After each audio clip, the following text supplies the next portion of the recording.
तो हेलो बच्चों बच्चों आपका स्वागत है आपके अपने चैनल जिसका नाम है सार्थक कॉमर्स वाला पर। तो आज हम करने वाले हैं डायरेक्टिंग का अपना फोर्थ एलिमेंट और लास्ट एलिमेंट जिसका नाम है कम्युनिकेशन।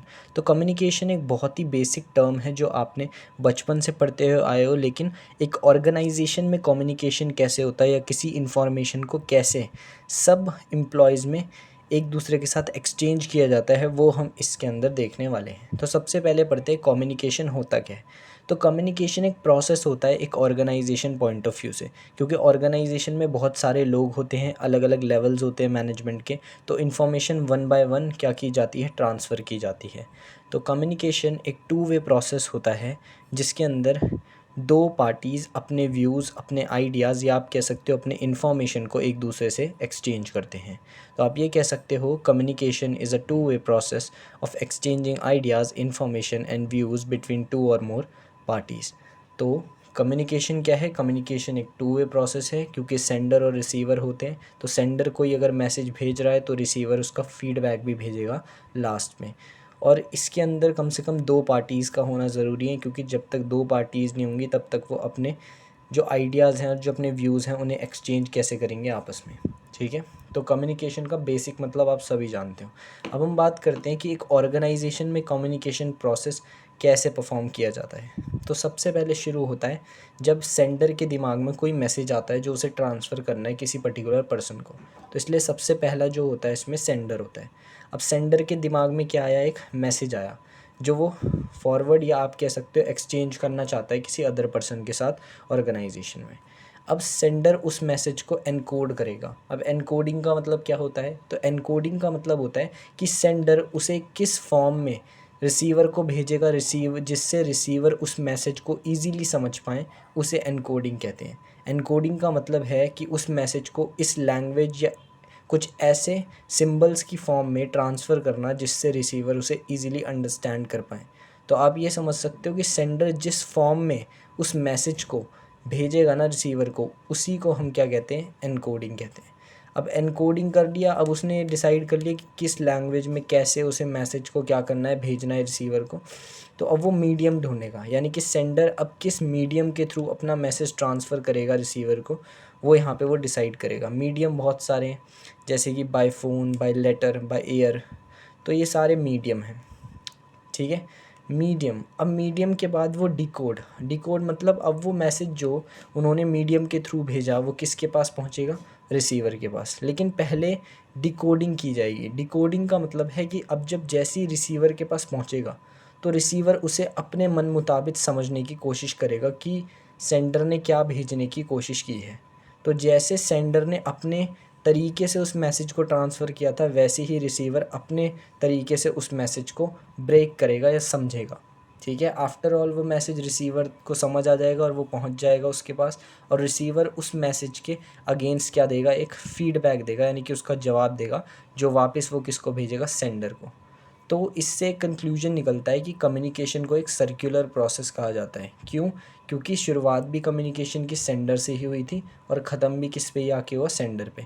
क्योंकि मैसेज भी किसने भेजा था शुरुआत में, सेंडर ने। और रिसीवर ने फीडबैक भी किसको भेजा, सेंडर को। तो इसलिए कम्युनिकेशन को एक सर्कुलर प्रोसेस के नाम से भी जाना जाता है। अब बात करते हैं टाइप्स ऑफ कम्युनिकेशन की। तो एक ऑर्गेनाइजेशन में टू टाइप्स के कम्युनिकेशन होते हैं, फॉर्मल कम्युनिकेशन, इनफॉर्मल कम्युनिकेशन। नाम से ही समझ आता है जो फॉर्मल हो और जो इनफॉर्मल हो। फॉर्मल कम्युनिकेशन क्या होता है, फॉर्मल कम्युनिकेशन को हम ऑफिशियल कम्युनिकेशन भी कहते हैं। यानी कि ऐसा कम्युनिकेशन जिनमें जनरली जो ऑर्गेनाइजेशन है उससे रिलेटेड मैटर्स जो भी हैं, ऑफिशियल मैटर हैं, जब उनसे रिलेटेड कम्युनिकेशन किया जाता है तो उसे फॉर्मल कम्युनिकेशन।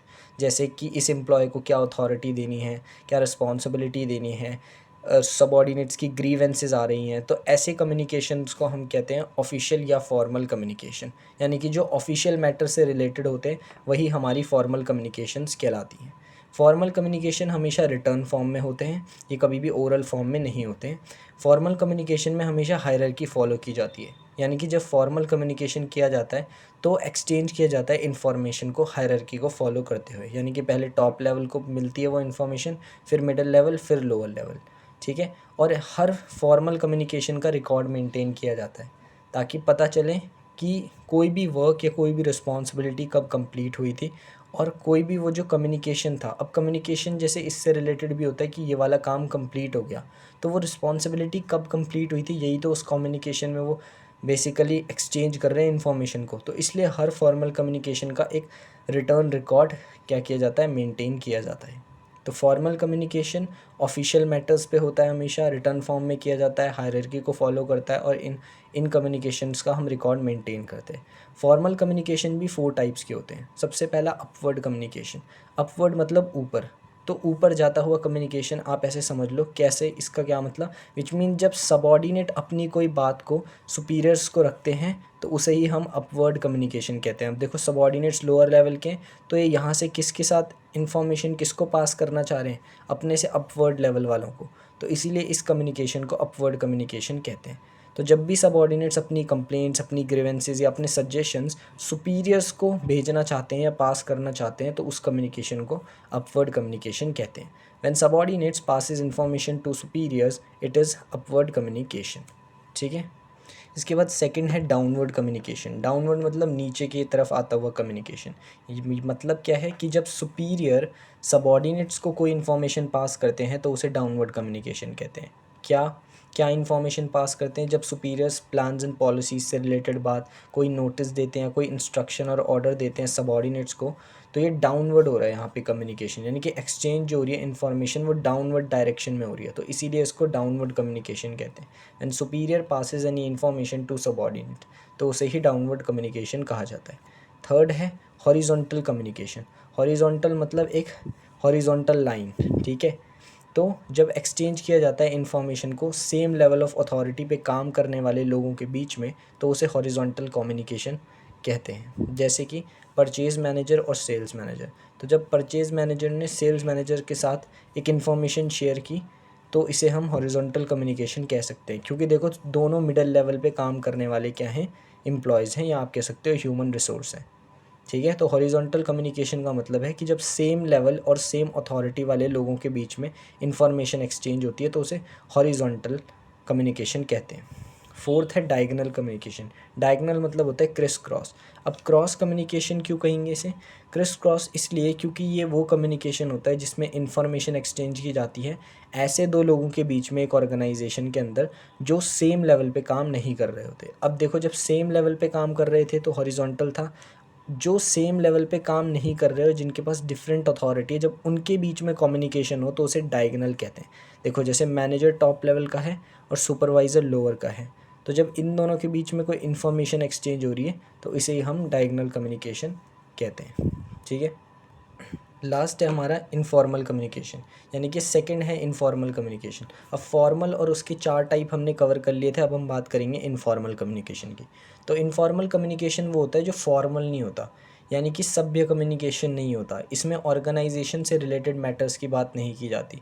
इनफॉर्मल कम्युनिकेशन में ऐसी जो अनऑफिशियल मैटर्स पे जो भी बातचीत होती है उसे इनफॉर्मल कम्युनिकेशन कहते हैं, यानी कि अनऑफिशियल कम्युनिकेशन भी इसे कहा जाता है, जो कि ऑफिशियल मैटर यानी कि ऑर्गेनाइजेशन से रिलेटेड किसी मैटर पे नहीं होती।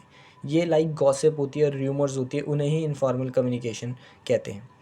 इनफॉर्मल कम्युनिकेशन में कोई हायरार्की फॉलो नहीं की जाती, यानी कि टॉप लेवल मिडिल लेवल ऐसे कुछ नहीं होता, क्योंकि ये ऑफिशियल इन्फॉर्मेशन है ही नहीं, तो इसमें हायरार्की फॉलो करने की ज़रूरत ही नहीं है। ये ओरल फॉर्म में होता है हमेशा इनफॉर्मल कम्युनिकेशन, जैसे कि र्यूमर्स हो गए। ठीक है। जैसे र्यूमर्स क्या हो गए कि मान लो एक एम्प्लॉय ए है और एक एम्प्लॉय बी है। ठीक है। वो दोनों ने क्या किया, एक फ्रॉड किया, तो अब ये जो र्यूमर है ये फैल गया पूरी ऑर्गेनाइजेशन में कि इन्होंने बाहर एक फ़्रॉड किया बाहर की कंपनी के साथ, तो ये र्यूमर है। या मान लो ऐसे कि बॉस जो हैं उनका किसी से अफेयर चल रहा है, तो ये र्यूमर्स होते हैं जो मेनली इनफॉर्मल कम्युनिकेशन के एग्जाम्पल्स हैं। इनफॉर्मल कम्युनिकेशन को हम ग्रेप वाइन भी कहते हैं। एक माह 1 मार्क या 2 मार्क का क्वेश्चन कभी कभी पर्टिकुलरली आ जाता है कि इनफॉर्मल कम्युनिकेशन को ग्रेप वाइन क्यों कहा जाता है। ग्रेप वाइन का मतलब है जो ये होती हैं ग्रेप्स की जो वाइन्स होती हैं, इन्हें ग्रेप वाइन कहा जाता है। तो ग्रेप वाइन इसलिए कहा जाता है क्योंकि इनफॉर्मल कम्युनिकेशन में र्यूमर्स जो होती है ना, उनका कोई पाथ फिक्स नहीं होता कि वो यहाँ से आ रही हैं यहाँ से आ रही हैं, वो सिर्फ फैलती हुई आती हैं जिगजैग मैनर में, और उस तरीके से वो र्यूमर स्प्रेड हो जाती हैं ऑर्गेनाइजेशन के अंदर। क्योंकि इनफॉर्मल कम्युनिकेशन में जो इन्फॉर्मेशन है वो एक जिगजैग मैनर में स्प्रेड होती है, इसीलिए उसे ग्रेप वाइन कहा जाता है। देखो जैसे ये जिगजैग मैनर में होती है ग्रेप वाइन, इसीलिए इनका इनफॉर्मल कम्युनिकेशन को ग्रेप वाइन भी कहा जाता है। तो होप करता हूँ वीडियो आपको पसंद आई होगी तो लाइक कर देना प्लीज़। अगर कंटेंट बेनिफिशियल लगता है तो चैनल को सब्सक्राइब करो और साथ ही साथ बेल आइकन को प्रेस कर देना, ताकि सारी वीडियोस आपके पास नोटिफिकेशन जो है वो आ जाएं। और अपने दोस्तों के साथ प्लीज़ शेयर करो, प्लीज़ शेयर करो इसे, क्योंकि और सपोर्ट की ज़रूरत है यार। ठीक है, ओके बाय।